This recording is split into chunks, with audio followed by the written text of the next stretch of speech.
할렐루야. 더 큰 목소리로 우리 함께 하겠습니다. 할렐루야. 네, 감사합니다. 6월의 마지막 날을 하나님과 함께 예배로 마무리하시는 사랑하고 존경하는 우리 임마누엘 모든 성도님들의 삶 가운데 하나님의 은혜와 평강이 함께 하시기를 예수님의 이름으로 축복합니다.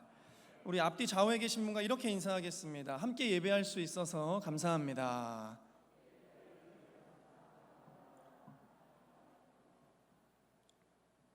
감사합니다.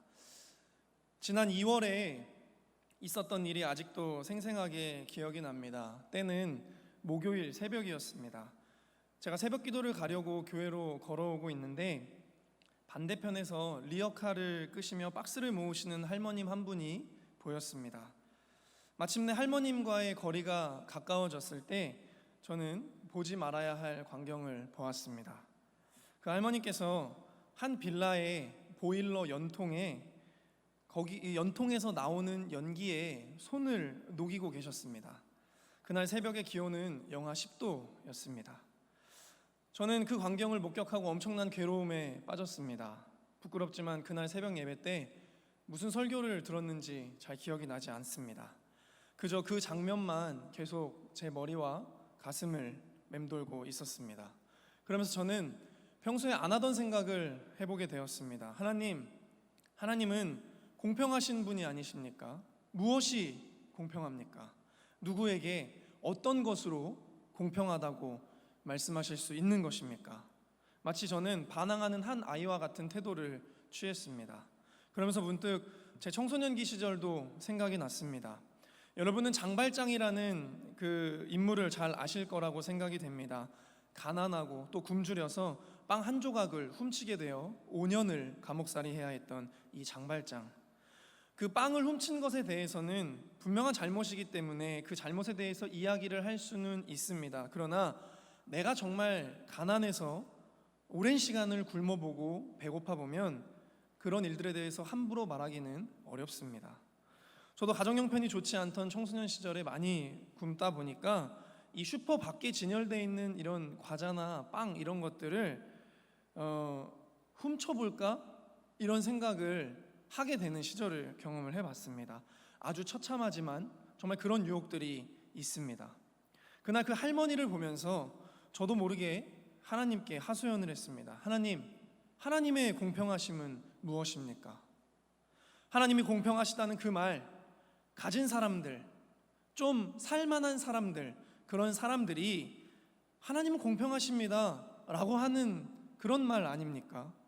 없는 사람은 어떻게 합니까? 하나님 새벽 5시에 리어카를 끄시는데 손이 너무 시려워서 남의 집 보일러 연통에서 손을 녹이고 계신 그 할머니의 삶, 남들은 당연하게 먹는 그 삼시세끼, 배가 너무 고파서 슈퍼에 진열된 그 빵을 훔칠까 말까를 갈등하는 그 아이의 삶, 나는 정말 열심히 기도하면서 준비한 일들이 계속해서 실패하고 사업에 여러 가지 어려움들을 겪는 반면에 기도도 안 하고 신앙생활도 제대로 안 하는 저 사람은 손대는 일마다 성공하는 모습을 보면서 일찍 이별의 아픔과 사별의 아픔을 겪은 이들이, 불의의 사고를 당한 이들이 하나님의 공평하심을 고백한다는 것이 그게 말처럼 그리 쉽습니까? 하나님의 공평, 모든 이들에게 햇빛을 주시고 공기를 주시고 한 번의 생명과 인생을 주신 것, 하나님 그 공평 말씀하시는 겁니까? 어떤 이는 단돈 10,000원, 20,000원으로 어려움을 겪고 있는데 어떤 이는 10억, 20억의 재산을 소유하고 있으면서도 난 정말 가진 게 없어서 힘들어요 라고 말하는, 그 힘들다고 느끼는 그 동일한 감정을 느끼는 공평 말입니까? 하나님, 제가 막 갑자기 삐뚤어지고 싶었던 것 같습니다. 그냥 그 할머니를 볼 때 갑자기 너무 충격적이고 마음이 아파서 그렇게 인간적이고 또 바보 같은 감정풀이를 그날 하루 종일 했습니다. 그리고 저는 이제 여러분들에게 묻고 싶습니다. 여러분들은 하나님의 공평에 관해서 어떻게 생각하십니까? 여러분들의 지식에 있는 하나님의 공평 말고 여러분들의 인생을 볼 때, 혹은 여러분들 주변에 헤어나올 수 없는 고통의 삶을 살아가는 이들을 볼 때, 뉴스에 나오는 불의의 사고를 겪은 이들을 볼 때 여러분은 하나님을 공평하신 분이라고 고백하실 수 있으시겠습니까? 오늘 욥의 이야기를 통해서 하나님의 공평에 관해서 함께 고민해 봤으면 좋겠습니다. 욥기서 1장 1절에 보면 욥을 이렇게 소개합니다. 우스 땅에 욥이라 불리는 사람이 있었는데 그 사람은 온전하고 정직하여 하나님을 경외하며 악에서 떠난 자더라 라고 기록합니다. 욥의 인격과 그리고 욥의 신앙이 아주 훌륭했다는 것을 보여주고 있습니다. 또 2절 말씀에 보면 그에게는 아들 7과 딸 3이 있다라고 기록합니다. 초다둥이 아빠입니다. 요즘으로 치면 인간극장 섭외 1순위, 유튜브 하면 대박칠 가정이 바로 욥의 가정인 것 같습니다. 3절 말씀을 보시면 그의 소유물은 양이 7,000마리요 낙타가 3,000마리요 소가 500결이요 암나귀가 500마리이며 종도 많이 있었으니 이 사람은 동방 사람 중에 가장 훌륭한 자더라 이렇게 기록합니다. 여기에서 동방에서 가장 훌륭한 자다라는 말은 사실 어떤 훌륭함을 나타내는 것이 아니라 히브리어 원어로 보면 가장 부자였다라는 의미를 나타냅니다. 종합해 보면 욥이라는 사람은 모든 사람의 부러움을 살 수밖에 없는 다 가진 사람이었습니다. 그런데 욥의 이 완벽했던 삶의 조건이 하나 둘씩 깨지기 시작합니다. 스바 사람들이 들이닥치고 갈대아 사람들이 들이닥치고 갑자기 하늘에서 불까지 떨어집니다. 수많은 가축들이 다 사라지고 거느리던 종들은 다 죽었습니다. 거기에 갑자기 광야에서 광풍이 불어왔는데 도대체 얼마나 거대한 광풍이 불어왔는지 욥의 집이 무너져서 그 안에 있던 그의 10명의 자녀들이 다 즉사했습니다. 그리고 이 모든 일은 단 하루 만에 일어난 일이었습니다. 욥은 하루 만에 최고의 부자에서 가장 가난한 사람이 되었고 그의 가정은 화목한 가정에서 초상집이 되었습니다. 재산은 그렇다 치겠습니다. 그런데 여러분 자녀 10명이 즉사한 것은 어떡합니까? 그 누구라도 이것을 감당할 수 있겠습니까? 저라면 정신이 나갔을 것 같습니다. 그런데 욥이 이렇게 고백을 합니다. 욥기서 1장 21절에서 22절 말씀을 우리 다 함께 합독하시겠습니다. 시작. 이르되 내가 모태에서 알몸으로 나왔사온즉 또한 알몸이 그리도 돌아갈지라 주시니도 여호와시오 거두시니도 여호와시오니 여호와의 이름이 찬송을 받으실지니이다 하고 이 모든 일에 욥이 범죄하지 아니하고 하나님을 향하여 원망하지 아니하니라. 아멘. 잘 모르겠습니다. 믿기가 참 힘들지만 욥은 이런 믿음을 가진 사람이었다라고 성경은 이야기합니다. 그리고 그 다음 날이 되었습니다. 갑자기 멀쩡하던 온몸에 종기가 나기 시작했습니다. 심지어 발바닥에서 정수리까지 종기가 났다고 하니 정말 온몸에 종기가 났습니다. 얼마나 가려운지 그릇 조각으로 긁었다고 하는데 여러분 그 모습을 상상해 보시면 너무나 비참하고 소름 끼치는 모습입니다. 그는 건강마저도 잃었습니다. 이쯤 되면 옆에 있는 아내가 멀쩡하겠습니까? 욥에게 소리를 지릅니다. 이래도 믿음 타령할 거냐? 하나님 욕하고 그냥 너도 죽어버려라. 부부 관계마저도 잃었습니다. 여러분 욥의 이 역전된 상황을 상상해 보면 정말 기가 막힙니다. 사진을 보여주시죠. 여러분 욥의 삶은 마치 이런 삶이었습니다. 가족들과 행복하게 살아가던 그런 욥의 가정의 모습이 떠올려집니다. 욥의 부부 그리고 그의 자녀들의 웃음소리가 얼마나 명랑하게 들려오는지 모릅니다. 다음 사진을 보여주시죠. 그런데 고작 이틀 만에 이런 꼴이 돼버립니다. 아니 이것보다 훨씬 더 비참하고 훨씬 더 처절했을 것 같습니다. 그런데 그때도 욥은 다시 고백을 합니다. 2장 10절 말씀에 그가 이르되 그대의 말이 한 어리석은 여자의 말 같도다. 우리가 하나님께 복을 받았은즉 화도 받지 아니하겠느냐 하고 이 모든 일에 욥이 입술로 범죄하지 아니하니라. 아멘. 저는 여성분들에게 묻고 싶습니다. 이런 상황에서 남편이 이런 고백을 하면 여러분들은 어떻게 하시겠습니까? 아 역시 우리 남편 믿음이 좋아 이렇게 이야기하시겠습니까? 아니면 옆에 있는 무언가를 집어 던지시겠습니까? 참 믿기 힘든 이야기지만 욥은 그런 믿음을 가진 자였다라고 성경이 이야기합니다. 그러나 결국은 욥도 참을 수 없었던 것 같습니다. 자신이 이 땅에서 태어난 날들을 저주하기 시작합니다. 여러분 그 은혜롭던 욥의 고백이 어떻게 바뀌었는지 한번 들어보십시오. 제가 욥기서 3장에 기록된 말씀 중에 몇 가지를 현대인의 성경으로 선별해서 읽어드리겠습니다. 내가 태어난 날이여 저주를 받아라. 내가 임신이 되던 그 밤도 저주를 받아라. 나를 태어나게 하여 이처럼 큰 슬픔을 당하게 한 그날을 저주하고 싶구나. 내가 어머니 뱃속에서 태어날 때 차라리 죽었더라면 좋았을 걸. 어째서 어머니가 나를 무릎에 받쳐 젖을 빨게 하였는가. 내가 그때 죽었더라면 죽어서 나와 세상빛을 보지 못한 아이처럼 땅속에 묻혀 있을 것이 아니겠는가. 내가 두려워하고 무서워하던 것이 결국 나에게 닥치고 말았으니 평안도 없고 안식도 없이 나에게 남은 것은 오직 고난뿐이구나. 여러분, 욥은 정말 불쌍하고 억울한 사람입니다. 욥은 단순히 고난을 만난 사람이 아닙니다. 성경에 의하면 이 모든 욥의 고난이 욥이 무언가를 잘못해서, 욥이 하나님 앞에 죄를 지어서, 욥이 똑바로 살지 못해서가 아니라 그저 하나님과 사단이 대화를 나누는 과정에서 하나님께서 욥의 믿음을 시험하시기 위해서 이런 일들이 벌어졌습니다. 이 믿을 수 없는 구절이 욥기서 1장 12절에 기록되어 있습니다. 다 같이 합독하시겠습니다. 시작. 여호와께서 사탄에게 이르시되 내가 그의 소유물을 다 내 손에 맡기노라. 다만 물러가니라. 아멘. 하나님께서 욥의 소유물을 사탄 마음대로 하도록 허용하십니다. 여러분, 정말 억울하지 않습니까? 욥이 얼마나 억울한지 이렇게 말합니다. 욥기서 31장 4절에서 6절 말씀을 제가 표준세 번역 성경으로 봉독합니다. 하나님은 내가 하는 일을 낱낱이 알고 계신다. 내 모든 발걸음을 하나하나 세고 계신다. 나는 맹세할 수 있다. 여태까지 나는 악한 일을 하지 않았다. 다른 사람을 속이려고도 하지 않았다. 하나님이 내 정직함을 공평한 저울로 달아보신다면 내게 흠이 없음을 아실 것이다. 아멘. 하나님의 공평한 저울로 제 삶을 달아보십시오. 하나님은 아시지 않습니까? 제가 무슨 죄를 지었습니까? 하나님이 공평하시다면 저에게 이러시면 안 되는 거 아닙니까? 제가 대체 왜 이런 일을 겪고 있어야 하는 것입니까? 하나님의 공평이 욥에게도 그리고 우리들에게도 잘 이해가 되지 않습니다. 여러분은 혹시 송명희 시인을 아십니까?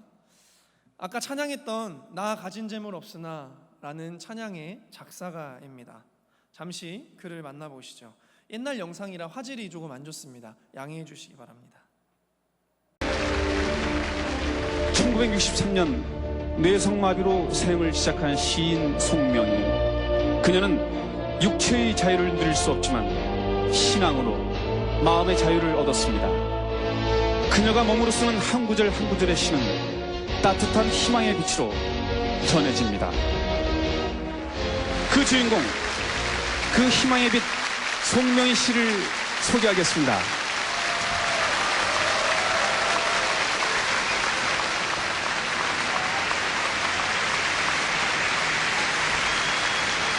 어서 오십시오.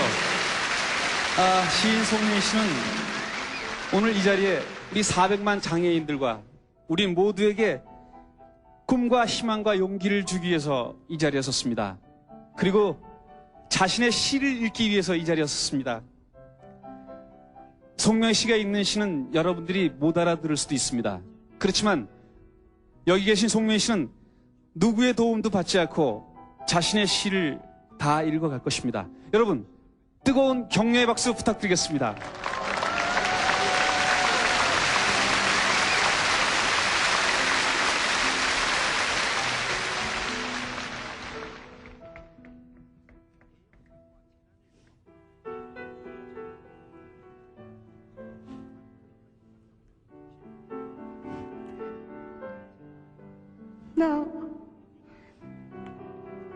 나 같은 재물 없어. 나는 같은 식 없어. 나는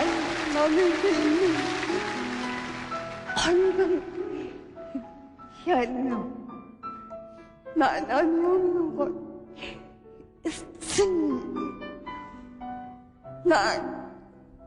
나는 꽃 벌고 나는 듣지 못하면서 나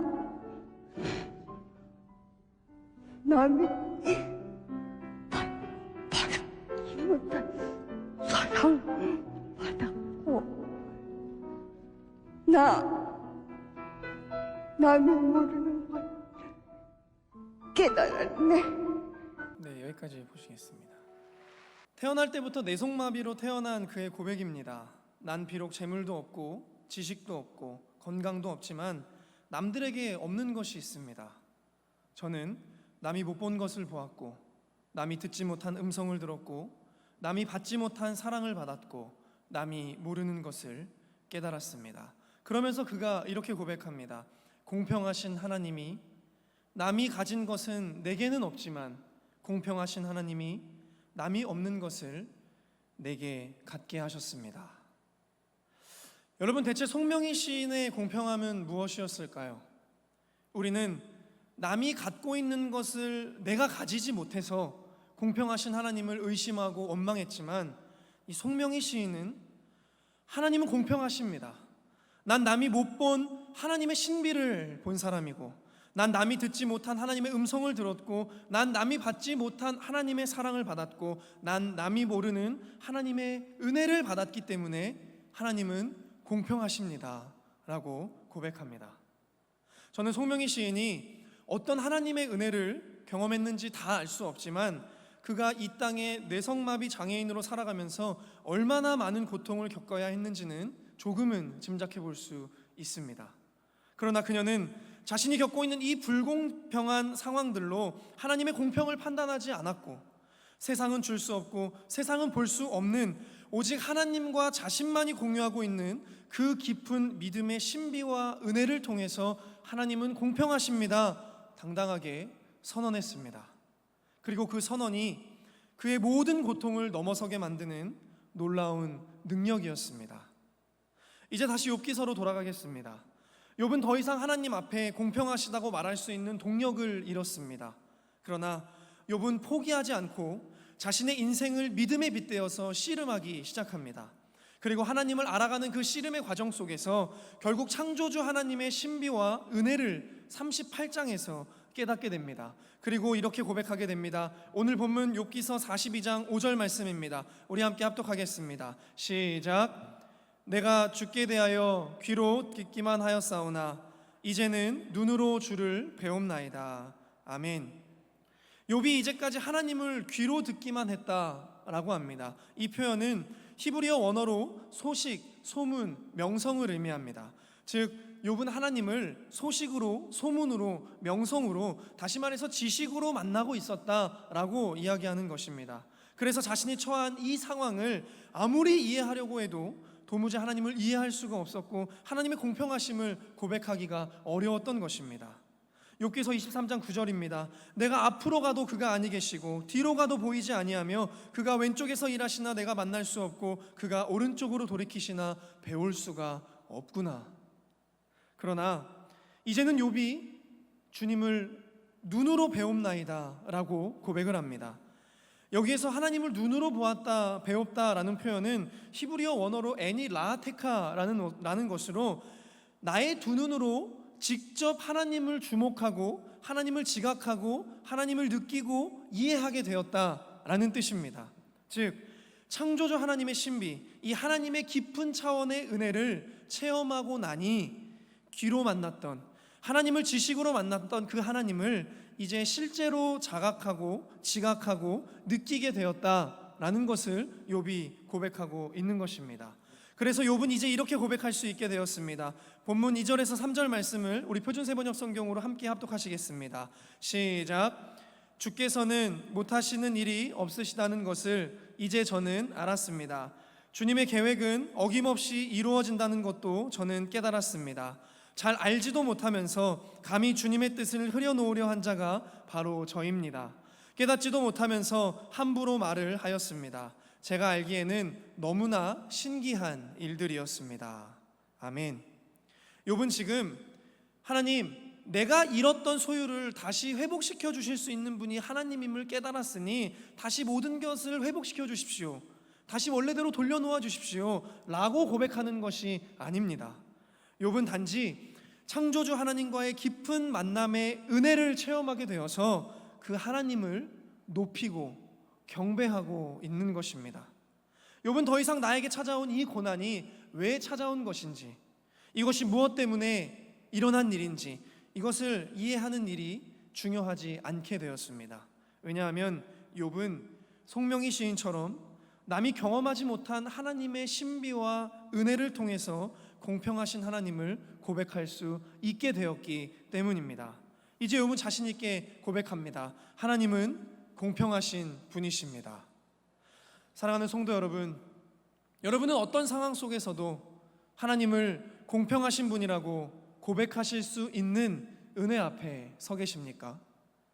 세상의 불의함과 무질서와 힘의 논리와 부정부패와 악과 거짓과 탐욕과 음란과 이러한 현장의 한복판에서, 그리고 그 모든 풍파들을 피하지 못하고 정면으로 다 받아들여야 하는 그러한 상황 속에서 내가 왜 이런 일을 겪고 있는지, 내가 왜 이런 상황 가운데 있는지 도무지 알 수 없는 그러한 상황 속에서도 하나님은 공평하신 분이십니다 라고 고백하실 수 있으시겠습니까?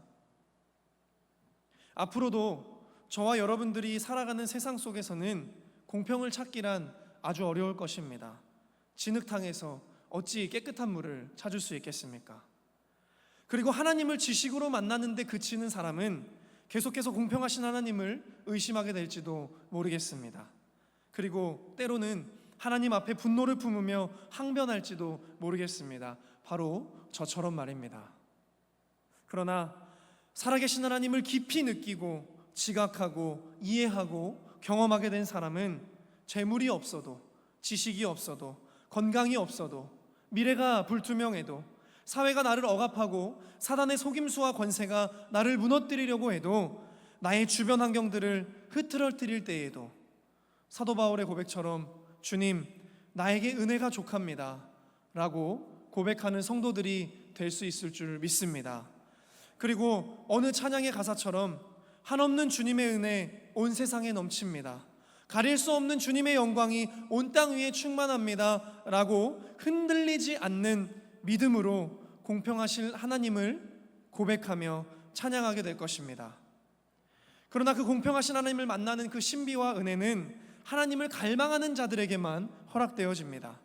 평생 적당한 신앙의 포지션을 유지하는 사람은 끊임없이 현실의 한계 속에서 하나님을 원망하고 불평하고 의심하며 살아가게 될지도 모릅니다.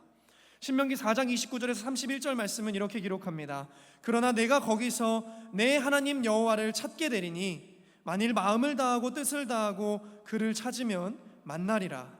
이 모든 일이 내게 임하여 환난을 당하다가 끝날에 내가 내 하나님 여호와께로 돌아와서 그의 말씀을 청종하리니 내 하나님 여호와는 자비하신 하나님이시라. 그가 너를 버리지 아니하시며 너를 멸하지 아니하시며 내 조상들에게 맹세하신 언약을 잊지 아니하시니라. 이사야서 55장 6절에서 7절 말씀입니다. 우리 함께 합독하시겠습니다. 시작. 너희는 여호와를 만날 만한 때에 찾으라. 가까이 계실 때에 그를 부르라.